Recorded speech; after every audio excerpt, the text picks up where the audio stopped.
열왕기하서 3장 13절에서 20절까지입니다. 다윗의 때부터 여호람 때까지 모압은 이스라엘의 지배를 받고 있었고 어마어마한 양의 양털을 조공으로 바쳐왔습니다. 그런데 지금 북이스라엘의 국력이 말할 수 없이 약해지니까 모압이 식민지로부터 벗어나기 위해서 이제 조공을 바치지 않습니다.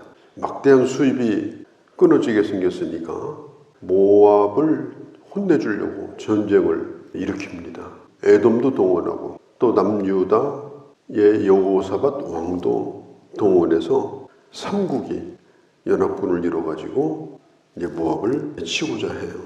이제 군인들을 데리고 모압으로 가는데 광야길로 갑니다. 7일 동안 걸어가는데 물을 먹지를 못했어요. 물이 없는데 어떻게 전쟁을 하겠습니까? 죽을 지경이 돼버렸어요. 이런 때 만일 모압 군대가 쳐들어오기라도 한다면 속수무책입니다. 이런 지경에 이르렀을 때 그때의 선지자 엘리사를 만나게 됩니다. 이 엘리사에 대하여 이스라엘 왕의 신하가 뭐라고 얘기를 하는가 하면 여호와의 말씀이 그에게 있도다. 선지자가 왜 중요합니까? 여호와의 말씀이 그에게 있기 때문에 그를 통하여 하나님의 뜻을 들을 수 있기 때문에 이 엘리사가 여호람에게 말합니다. 당신의 부친의 선지자나 당신의 모친의 선지자에게 물어보시지 뭐가 쉬워가지고 나한테 물어봅니까?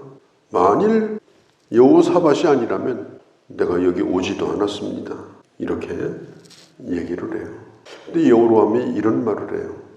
아니 하나님께서 우리를 저 모압에게 다 넘기려고 작정했습니까? 우리가 이제 죽게 됐습니다. 왜 엘리사 선지자가 이들에게 왔을까? 여호사밧 때문에 그렇습니다. 여호사밧이 중요한 거예요.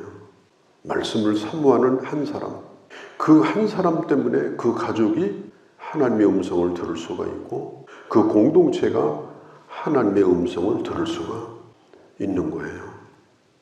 역대하 17장 3절 4절에 보면 여호사밧은 다윗의 모범을 따라서 성실히 하나님을 섬긴 사람이었다.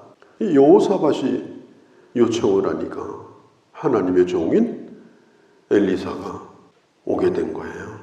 15절에 보면은 엘리사가 예언을 하기 전에 무슨 얘기를 하는가 하면 검은 고 타는 자를 데려와라. 찬송하는 자입니다. 그가 검은 고를 탈 때 여호와의 손이 엘리사에게 임하였다. 찬송할 때 우리 심령이 고요해집니다. 찬송할 때 우리의 심령이 하나님을 향해서 나가게 됩니다. 찬송할 때에 그 예배가 하나님 앞에 올라갑니다. 찬송할 때에 우리의 막혔던 기도가 뚫립니다. 기도하기가 힘들면 찬송하면 됩니다. 엘리사가 찬송 중에 예언을 하게 되는데 개천을 많이 팔아, 파대 많이 팔아. 지금 이스라엘 군대가 지금 목마른 곳이 어디냐? 마른 광야예요. 비가 오면 잠깐 물이 고여 있다가 아니면 물이 흐르다가 1년 내내 말라있는 광야입니다. 판다고 물이 나오는 게 아니에요. 그런데 파라고 말합니다. 물 마시고 물통에다 물 좀 넣고 그러고 가면 되는 거예요. 거기서 농사 질 일도 없어요. 그런데 개천을 팔아.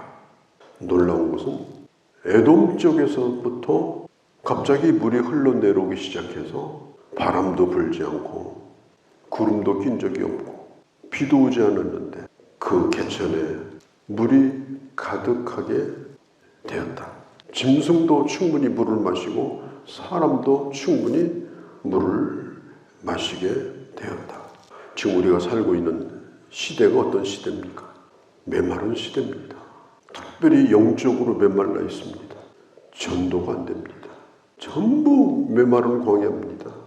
바람도 안 불고 구름도 안 꼈습니다. 교회 현실은 어떻습니까?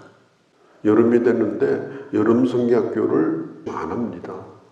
여기를 봐도 안 나오고 저기를 봐도 안 나오고. 제가 신학대학원에 가서 가끔 설교를 하는데 젊은이가 신학교에 없어요. 지금 젊은 사람이 신학 공부를 해서 내가 목회자가 돼서 교회 개척하겠다 없다니까요. 문을 닫는 교회는 있어도 개척되는 교회는 지금 없어요. 지금 이 대한민국의 현실, 개천이 다 메말라 버렸습니다. 여기를 봐도 저기를 봐도 물이 나오지 않습니다. 주님은 우리에게 명령합니다. 그럼에도 불구하고 개천을 팔아. 그럼에도 불구하고 샘을 팔아. 내가 할 수 없는 것은 하나님도 못하신다. 상황이 어려우면 그건 안 되는 일이다. 내 능력이나 오늘 우리가 처한 상황을 말하기 전에 하나님이 원하시는 것이 뭔가? 개천 파는 거예요. 하나님이 원하시는 것이 뭔가? 복음을 전하는 거예요. 하나님이 원하시는 것이 뭔가? 교회가 세워지는 거예요. 아무데나 파면 그냥 물이 솟구쳐 나오던 그런 시대하고는 전혀 다른 환경에 지금 우리가 살고 있기 때문에 이제는 정말 목숨 걸고 전도해야 될 시대입니다. 내가 선교사다. 내가 대한민국의 선교사다. 이렇게 생각하고 선교사의 마인드를 가지고 우리는 이 세상에 나가서 세상을 믿음의 눈으로 바라보고 때를 얻든지 못 얻든지 사랑을 베풀고 관심을 갖고 영혼을 구원하는 일에 이제는 본격적으로 우리는 나서야 된다. 환경을 바라보지 말고 그렇게 하라고 하신 하나님의 명령에 순종해야 된다.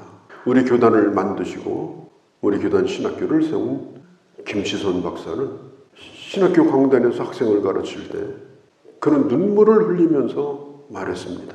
28,000 동네에 가서 우물을 팔아.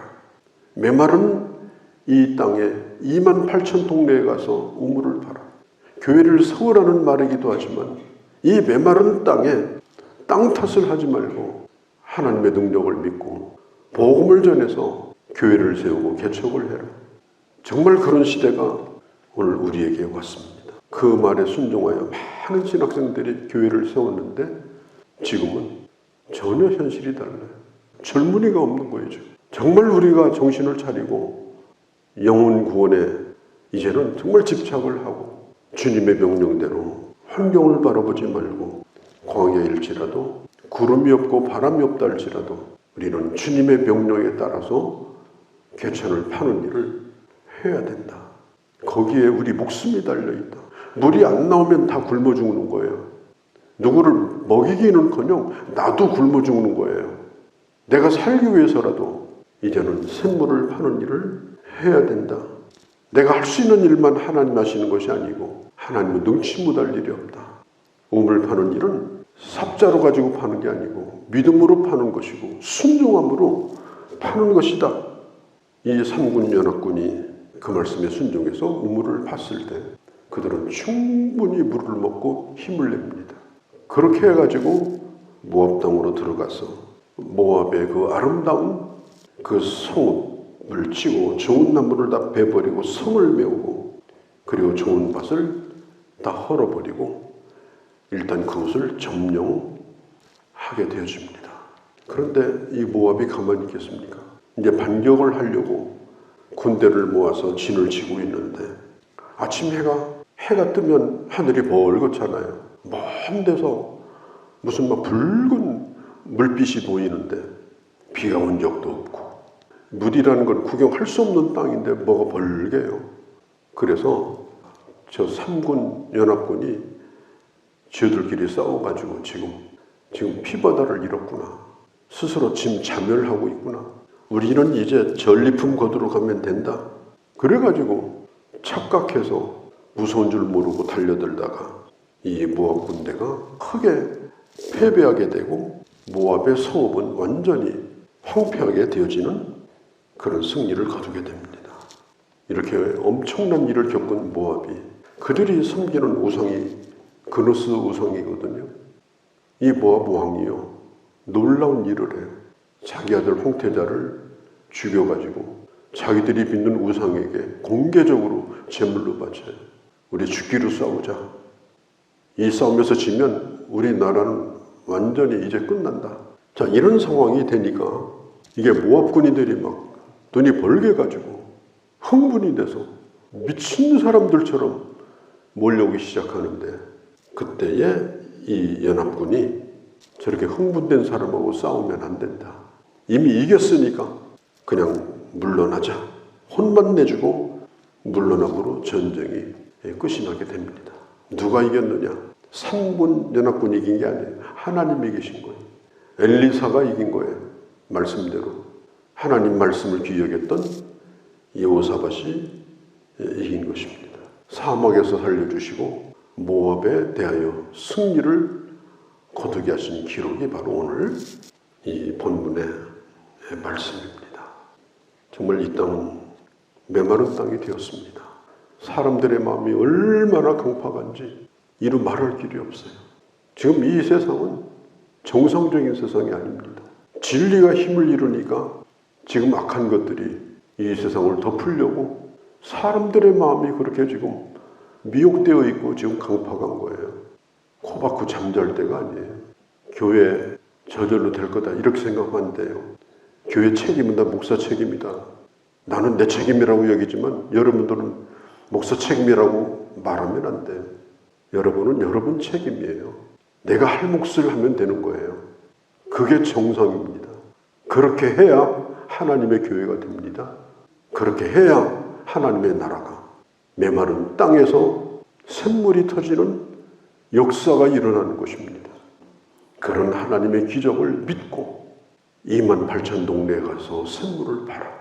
어디 가든지 내가 있는 곳에서 손이 부르트도록 믿음으로 샘물을 파고, 그래서 하나님이 영혼을 구원하시는, 하나님이 부흥의 때를 주시는 그 역사를 체험하는 대한민국, 그리고 하나님의 교회들 또한 우리들이 되기를 진심으로 간절히 바랍니다.